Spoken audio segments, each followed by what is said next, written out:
Alright, so as I promised, so in this one kita kena belajar 5.2 energy and conservation of energy. Okay, this is quite simple. It's quite the same as before as in chapter 3 where we learn kita ada apa? Conservation of momentum. So we have initial momentum is equals to final momentum. Actually, the total initial momentum is equals to the final of total momentum. Okay, in this case tetap sama sebab saya dah explain dulu, sepatutnya energy pun sama. So total energy momentum akan sama dengan final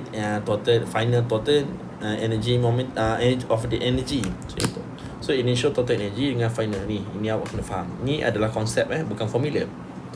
Sekarang dekat formula kat, tapi yang ni tak diberi dalam exam lah. Sekarang konsep. So initial total energy is equals to final of total energy. Okay. So as I told you before, kita ada dua jenis ya. Kita ada dua jenis energy. Satu kita ada gravitational potential energy. Satu lagi kita ada elastic potential energy. Dan satu lagi kita ada kinetic energy. So kita ni ada dua. So basically yang ni kita potential kita ada dua kategori. So sini adalah ni ada di bawah potential energy.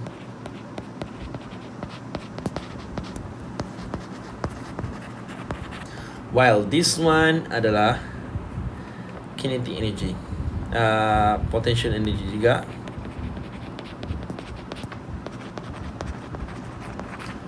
So kat sini under potential energy kita ada dua jenis. Yang mana kita ada gravitational potential energy dan satu lagi kita ada elastic potential energy. Okay, di mana? Okay, gravitational potential energy ni adalah the energy stored in a body or system because of its position. So basically kita nak cakap benda ni bercakap asal energy kan. Kalau aku kalau bahasa budak orang sekarang ni lemau apa semua itu tak ada energy. Okay, basically itulah kita maksudkan energy, tenaga untuk kita bergerak ke apa ke kan. Tapi ini specifically untuk gravitational potential energy, benda melibatkan M tu adalah mass in kilogram. So G adalah gravitational benda aku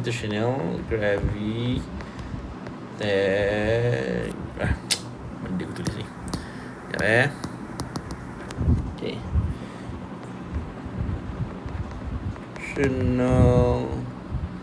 acceleration. Awak pandai-pandai tulis bagi lawan nanti lah. So ini unit dia meter as -2. Satu lagi kita ada H ni adalah height.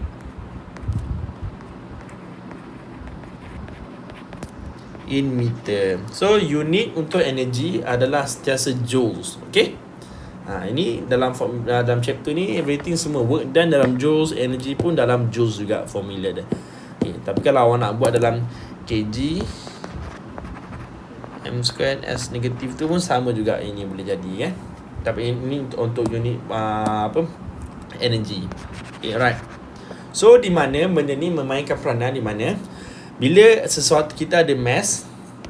So kita contohlah kita ada something ataupun ball ke atas ni, ke bawah, dia ke bawah dan ke bawah. Dia bergerak ke bawah ni, dia bola yang sama je sebenarnya, just benda dia bergerak ke bawah, ke bawah, ke bawah, ke bawah. So sekarang ni mass dia tetap sama. Okay, mass ni constant. Sekarang ni mainly benda ni height, gravity ni memainkan peranan dengan ketinggian. So lagi tinggi kita berada di satu kawasan tu, lagi tinggilah kita punya gravitational and potential energy.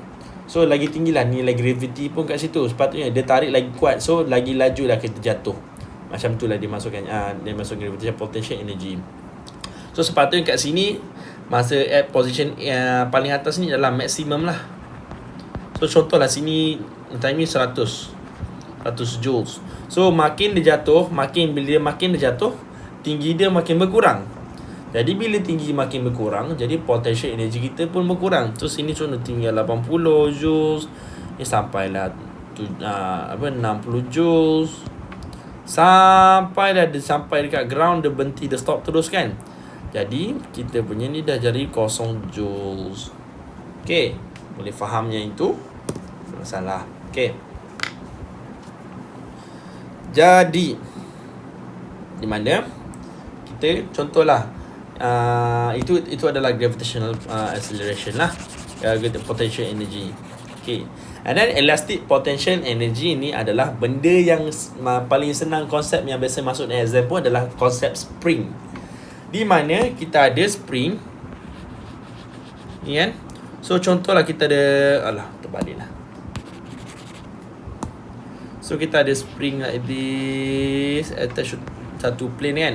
So kita dropkan satu bola dekat sini, satu big steel ball ke apa kan, jatuh ke ada spring ni. So kita tahu bila jatuh dia akan tenggelam sikit. Dia akan mampai jadi tenggelam bola tu kat sini. Kan dia tekan dan after that dia akan release bola tu balik. So bola tu bergerak ke atas balik. Inilah dia namakan elastic potential energy. So spring tu kita ada elasticity. Dia masuk elasticity tak kisahlah, getah pun sama. So basically dia akan kempis dan dia balik pada original bentuk dia dan menghasilkan energy kat situ. Okay. So ini dah masukkan elastic potential energy. They use stored in elastic materials. As a result, they are stretching or compressing. Sama ada dia stretch ataupun dia compress. Macam getah biasa kita stretch kan. Jadi bila kita tarik panjang-panjang, bila kita lepas, pop. Kalau awak sakit tu, itulah energy. Energy dia hasilkan daripada stretching tu dah jadi pump, jadi dia tarik balik pada original shape dia. Itulah energy. Sama dengan spring. So bila kita letak bola ni, kita tekan, jadi bila kita release tu, dia tolak balik tangan kita ataupun dia tolak balik bola tu naik ke atas. So itulah hasil daripada energy dia. Okay, itulah dimasukkan elastic potential energy. So formula ini adalah half kx squared dengan half fs. So di mana kita ada formula dia potential energy.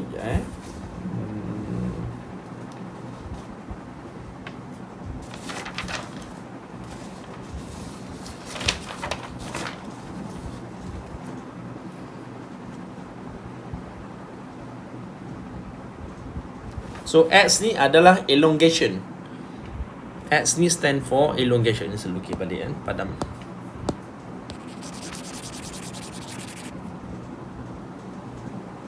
K tu adalah nilai constant spring. Jadi mana-mana nilai jadi depends pada material tu lah. So kalau contohlah spring, kita ada banyak jenis spring. So spring from metal berbeza. So spring from alloy, spring from ni. So jadi berbeza-beza nilai spring dia yang ada. So K ni adalah constant, nilai constant spring. Okay.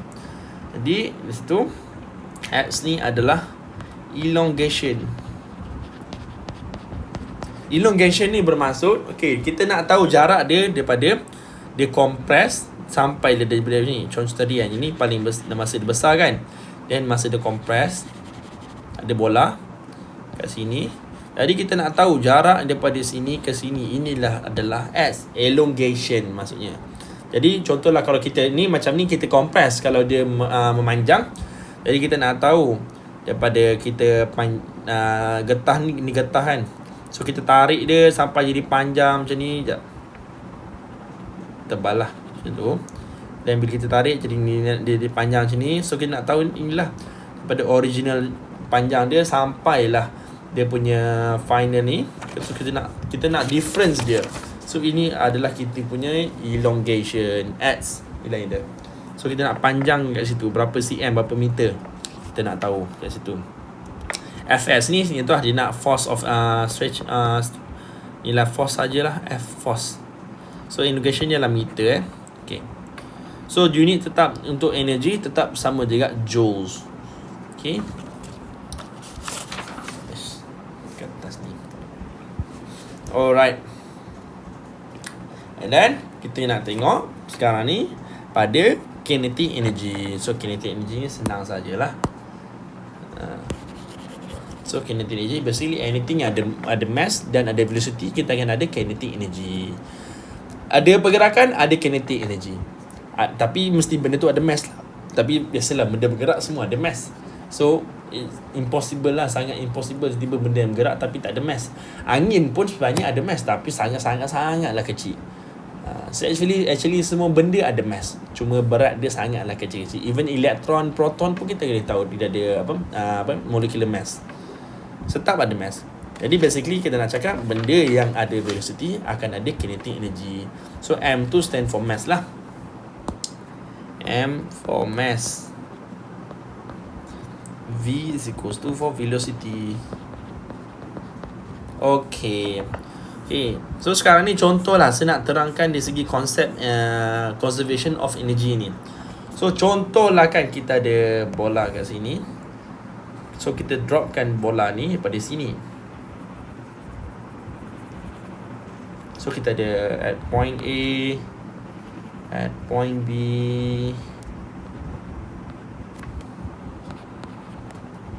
point C,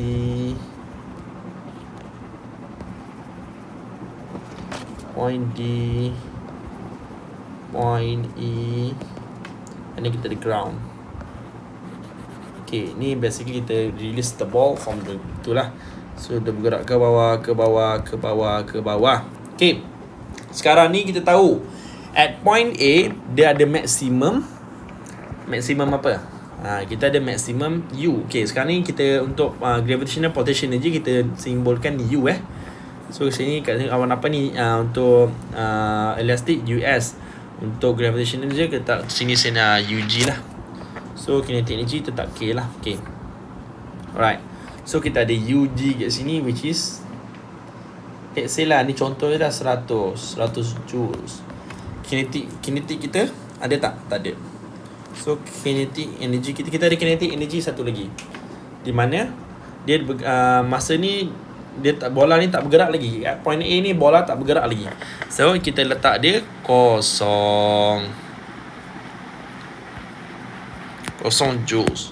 Sampailah dekat sini dia dah jadi UG kita masih lagi tinggi dah. So dia tapi dah berkurang tinggi dah. So berkurang lah 7 joules. So tadi ni kita dah ada pergerakan dah. So kita sini letak 30 joules. Okay. Then at point C pula kita ada UG kita sama dengan 50 joules. Kita ada 1K kita ada 50 joules juga. Dah makin laju, so makin bertambah lah. So at point D pula kita ada UG equals to 30 joules. And ni kita ada K sama dengan 70 joules. At point E kita ada maximum kat sini letak kita letak berapa ya? Dalam 10 lah, 10 joules. K sama dengan 90 joules.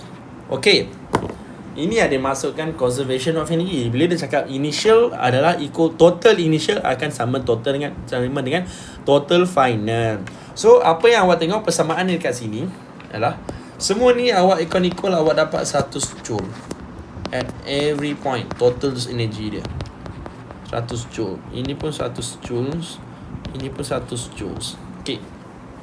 Jadi soalan biasanya dia akan minta point A dengan point B. Kalau point A dengan point B, so kita tahu point A dengan point B adalah di mana kita punya, nanti dia akan bagi salah satu yang hilang lah. Mungkin dia suruh kita kira dia punya velocity ke, so kita boleh kira pada kinetic formula dia lah. Ataupun dia sudah minta height dia at point B berapa dia punya tinggi. Jadi apa yang kita boleh kira, kita kira dia punya, kita boleh conservation of energy lah. So contoh dah dia minta point A dengan point B kan. So point A dah kita punya energy is equals to total energy at B. So kita tahu A kita ada UG tambah dengan K sama dengan UG tambah K at point B. Tapi kat ni UG kita ni 100 J kan. 100 joules tambah dengan kosong. Sikun ni adalah at point B pula adalah 70 joules tambah 30. So awak nampak kat sini final initial total dia tetap sama. Itu dia maksudnya conservation of energy. Sama dengan dulu momentum kita masa chapter 3. So initial dengan final momentum adalah nilai dia sama sahaja. Therefore depends pada soalan lah. Contoh dia minta what is the velocity at point B. velocity of the ball at point B. So awak pecahkanlah formula ni. So sini 100 joules tambah 0 tu biarlah. So 70 joules.